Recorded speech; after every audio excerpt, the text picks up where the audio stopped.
Assalamualaikum warahmatullahi wabarakatuh. Nama saya Salsabila Diva Afrinda dari kelas 12 SMIA 6 akan mempresentasikan pelajaran fikih dengan materi sumber hukum Islam yang muttafaq disepakati. Yang pertama adalah Al-Quran. Pengertiannya adalah Al-Quran menurut bahasa dari kata qara'a yaqra'u qur'ana, artinya bacaan atau yang dibaca. Sedangkan secara istilah para ulama usul fikih mengemukakan beberapa definisi dari sebagai berikut. Syafi'i Hasan Abu Thalib menyebutkan, Al-Quran adalah wahyu yang diturunkan dengan lafaz bahasa Arab dan maknanya dari Allah Subhanahu wa Ta'ala melalui wahyu yang disampaikan kepada Nabi Muhammad SAW yang merupakan dasar dan sumber hukum utama bagi syariat. Zakaria Al-Birri menyatakan bahwa yang disebutkan Al-Quran adalah Alkitab, yang disebutkan Al-Quran adalah kalam Allah Subhanahu wa Ta'ala yang diturunkan kepada Rasulnya Muhammad SAW dengan lafaz bahasa Arab dinukil secara mutawatir dan tertulis pada lembaran-lembaran mushaf.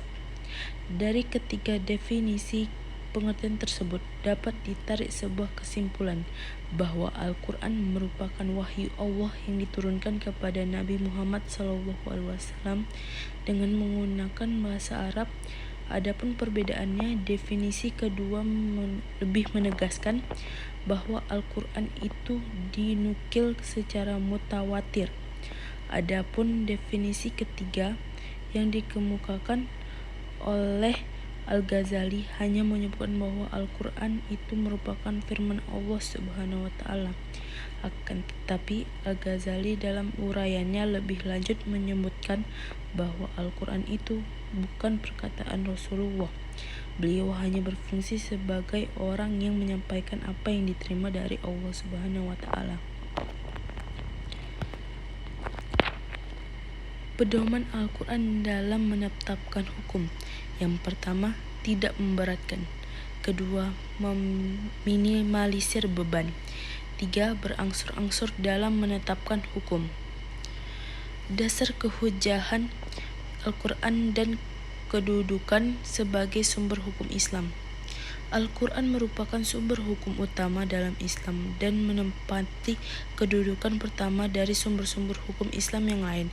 Ia merupakan aturan dasar yang paling tinggi semua sumber hukum dan ketentuan norma yang ada tidak boleh bertentangan dengan isi Al-Quran. Kedua, hadis. Hadis menurut bahasa mempunyai beberapa pengertian. Dekat dan berita. Adapun pengertian al-hadis menurut istilah ahli hadis adalah segala sesuatu yang disandarkan kepada Nabi SAW baik berupa perkataan, perbuatan, ketetapan, takrir, dan sebagainya.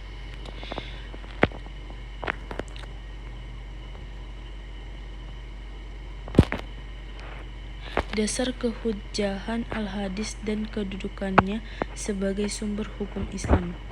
Yang pertama, dalil Al-Quran. Banyak kita jumpai ayat Al-Quran yang menjelaskan tentang kewajiban mempercayai dan menerima segala yang disampaikan oleh Rasul kepada umatnya untuk dijadikan pedoman hidup sehari-hari. Kedua, dalil hadis. Mari kita sampaikan dalam salah satu pesan Rasulullah SAW berkenaan dengan kewajiban menjadikan hadis sebagai pedoman hidup, di samping Al-Quran sebagai pedoman utamanya. Yang ketiga, ijma. Secara bahasa, ijma berarti sepakat atau konsensus dari sejumlah orang terhadap sesuatu. Adapun ijma dalam pengertian istilah usul fikih dapat dikemukakan sebagai berikut. Yang pertama, menurut Ali Abdul Razak, yang ijma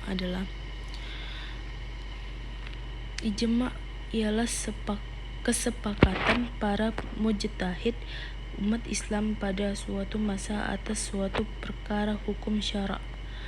Yang kedua, Abdul Karim Zaidan menyatakan ijma ialah kesepakatan dari para mujtahid umat Islam pada satu masa tentang hukum syara' setelah wafatnya Nabi SAW.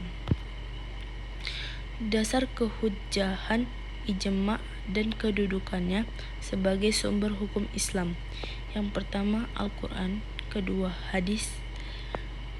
Dalil Al-Quran dan Al-Hadis di atas menjadi landasan para ulama dalam berpendapat bahwa ijma' bisa dijadikan landasan hukum dalam menentukan hukum Islam. Yang keempat, qiyas. Secara bahasa, qiyas diartikan dengan mengukur sesuatu dengan sesuatu yang lain. Adapun secara istilah, qiyas ialah menghubungkan atau memberlakukan ketentuan hukum sesuatu persoalan yang sudah ada ketetapannya di dalam nas kepada persoalan baru karena keduanya mempunyai persamaan illat.